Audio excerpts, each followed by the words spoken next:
Hi everyone, and welcome back to the Little Miss Funeral YouTube channel. I received a message from a Stephen Collins who asked if I could address the thoughts about customers using old pictures and obits from years past instead of recent ones. So I thought that this was a really good question, and I know that this video is a little bit more of an opinion piece, which if you are interested in hearing my opinion on it, just keep on watching. So a huge part of my job as a funeral director is sitting down and meeting with families and actually helping them to write up obituaries or death notices. Death notice and obituaries are different from one another. In our local newspaper, a family has to pay for a death notice, which is basically going to be the survivor's information and then the service information. Anybody can get one of those because the families are paying for those to appear in the newspaper. Obituaries are going to be a little bit different because they go into a little more detail of a person's life.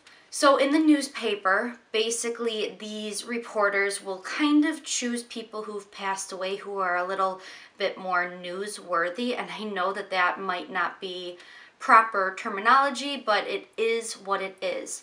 So if somebody had passed away and if they were very active in their community, or if they were involved in like politics or education or government, like just something where they are more well known, it's very likely that a family can submit an obituary and then get that published. But once again, the obituaries are going to be longer, going into detail about the person's life, a little bit more than just the survivors and then the service information. Now, families can often choose whether or not they would like a picture to accompany a death notice or an obituary as well. When a person passes away, family members are going to be making phone calls to inform people within the immediate family that this death has occurred. So if grandma passes away and if the cousins aren't there, you're going to be picking up the phone and calling cousins, aunts, your immediate family members to let them know.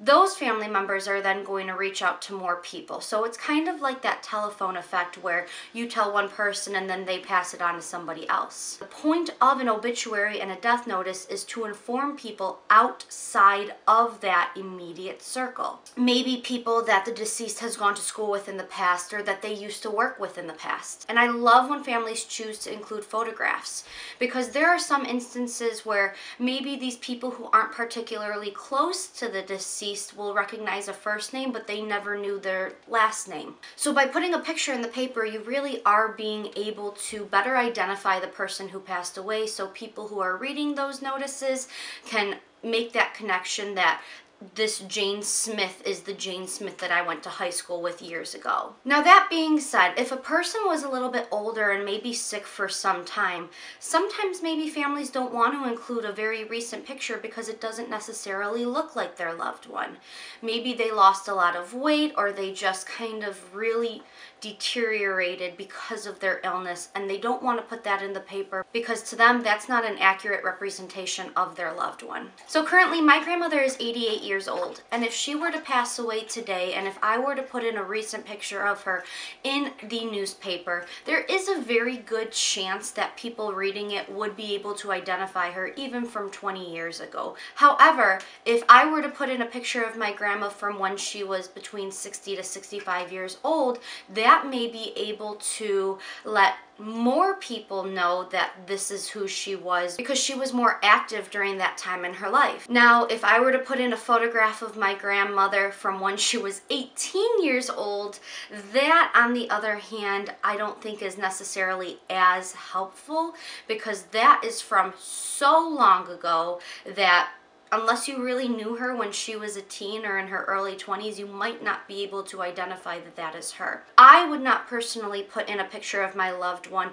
if they're 90 years old from when they were 20 years old, because that's not going to be a good representation of who they were later in life. I think more often than not, if I do include an old picture in the paper, it's a lot of times of like a military picture more than a high school yearbook photo. And these men and women have fought to help keep us free, so it's a great honor.